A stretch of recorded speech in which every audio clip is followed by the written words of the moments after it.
안녕하십니까, 알림이 황희두입니다. 어제 이준석 대표와 배현진 최고위원 때문에 국민의힘이 제대로 망신을 당했습니다. 그런데 중요한 건 그 이후로도 또 싸웠다는 게 드러난 건데요. 비공개로 진행된 최고위원 회의에서 또 충돌했단 겁니다. 이준석 비판에 조수진 최고위원도 거들었다고 하는데 이준석 대표는 불쾌감을 드러냈다고 하죠. 대화 수준을 보면 정말 가관인데요. 배현진 최고위원이 이준석 대표를 향해 당을 위해 좋은 얘기를 좀 하면 들어라, 이렇게 얘기를 하고, 이에 이준석 대표는 어따 대고 지적질이냐, 이렇게 언성을 높여서 부끄러운 대화를 이어갔다는 거죠. 이후로 권성동 원내대표는 또 그러지 말고 그만 회의를 끝내자, 이렇게 중재에 나서서 회의가 15분 만에 끝났다 하고요. 어제 다들 기억하시다시피 노루각수 패싱하고 어깨 툭 치고 쇼하는 거다 아니다를 떠나서 이게 지금 대한민국 여당의 현실이란 겁니다. 해당 소식을 접한 시민들은 셋 다 똑같다 그러면서 싸늘한 반응을 보이고 있습니다. 오죽하면 최근 100분 토론에 나온 홍준표 당선자는 국민의힘 상황을 두고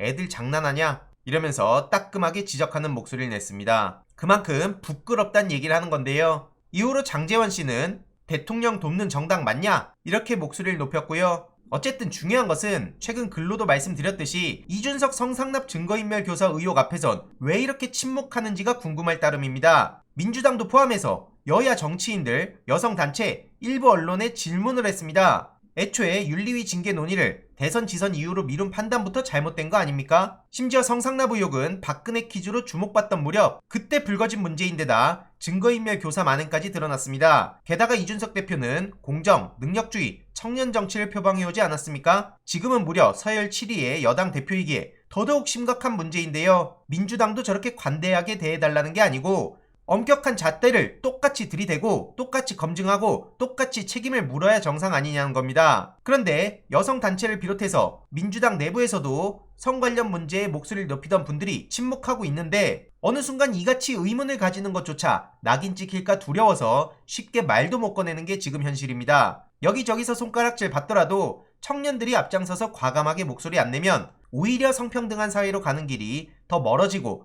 험난해진다는 게 저의 생각입니다. 특히 김재련 씨를 비롯해서 성 관련 문제에 누구보다 앞장섰던 사람들, 지금 이준석 대표에 대해선 왜 이렇게 조용한 거죠? 심지어 진중권 씨는 이준석 징계하면 2030이 대거 이탈할 거다, 이런 막말을 했습니다. 최강욱 의원은 그렇게 맹비난하더니 정작 이준석 문제에 대해선 저렇게 감싸고 있죠. 애초에 비슷한 수준의 키보드 워리어랑 친분도 있으니 저렇게 대놓고 감싸주는 겁니까? 진중권 논리대로면 인기 있으면 그냥 덮고 넘어가도 된다는 겁니까? 저렇게 선택적 분노를 할 거면 최소한 어디 가서 객관적인 척, 공정한 척은 안 했으면 좋겠습니다. 스스로 편파적이라는 걸 인정한다면 충분히 존중할 생각이고요. 그렇지 않은 척하며 애써 숨기는 모습이 어이가 없다는 겁니다. 이런 와중에 일부 언론에선 2030 대거 이탈 시그널 어쩌나 이런 식으로 보도하고 있는데요. 대거 이탈하고 말고의 문제가 아니고 서열 7위의 여당 대표가 이런 심각한 만행을 저질렀다는 의혹을 받고 있는데 그게 문제냐 아니냐를 초점 맞춰야 되는 거 아닙니까? 이러니 공정을 앞세우고 난리치던 사람들 왜 이렇게 조용하냐, 이런 비판의 목소리가 나올 수밖에 없다고 봅니다. 그리고 이준석 때문에 이탈하는 게 아니라 애초에 윤석열 정부에 실망해서 이탈하는 건데 프레임을 이상하게 씌운다는 지적도 나오고 있죠. 이와 관련해서도 계속 소식 전해드릴 예정이고요.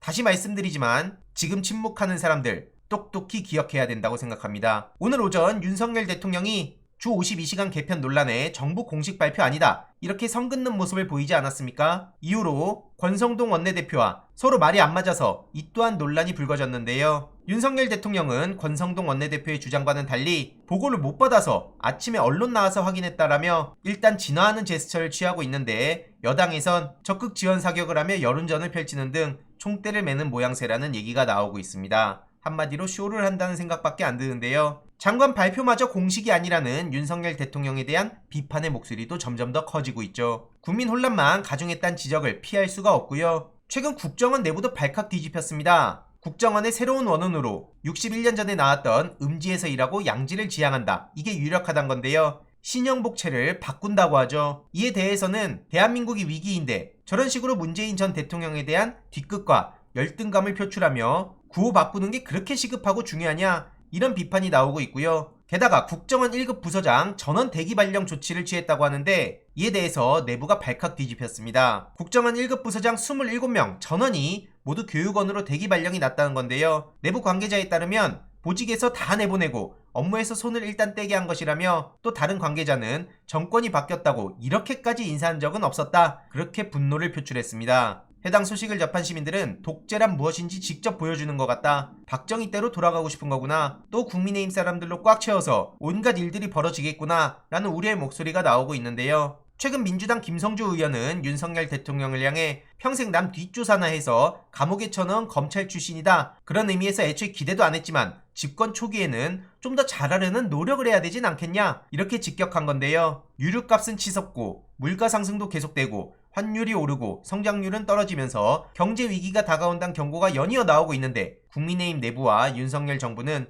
오히려 정쟁에만 몰두하고 남 탓하고 무능한 모습을 보이고 있죠. 이에 많은 시민들이 공감한다는 반응을 보이고 있고요. 과거 식물총장이라는 발언을 했던 윤석열 대통령이 한동훈 총장 패싱에 대해선 오히려 우리 장관이 제대로 잘했을 것이다, 이렇게 두둔하는 모습을 보여서 내로남불이란 비판이 나오고 있습니다. 최근 민주당 박주민 의원은 검찰 인사를 마음대로 하려고 총장 인선을 미루냐며 한동훈 장관을 비판했고요. 검찰총장 공석 46일째 역대 최장기라며 비판의 강도를 높이기도 했습니다. 박지원 전 국정원장도 사실상 검찰총장을 겸직하고 있는 거라며 한동훈 장관을 향해 비판의 목소리를 냈고요. 앞서 말씀드렸듯이 식물총장 타령하던 윤석열 대통령이 정작 총장 패싱과 각종 우려에 대해선 검찰총장이 식물이 될 수 있겠습니까? 이렇게 손바닥 뒤집듯이 말장난을 하고 있어서 이 또한 논란이 커질 수밖에 없습니다. 더욱더 우려되는 것은 검찰, 경찰, 국정원, 그리고 국세청까지 소나기에 넣어서 사실상의 독재 국가를 만들려고 했다는 비판을 받는 이명박 정부가 떠오른다, 이런 우려의 목소리가 계속해서 커져가고 있는데요. 지금 흘러가는 흐름대로 보면 괜한 우려가 나오는 게 아닌 듯합니다. 계속해서 예의주시해야 된다 생각하고요. 추가적인 소식 계속 전해드리도록 하겠습니다. 이번 내용도 유익했다면 구독, 좋아요, 알림 설정, 멤버십 가입 정말 큰 힘이 된다는 점 말씀드리고 싶습니다. 이번 내용도 주위에 널리 공유 부탁드립니다.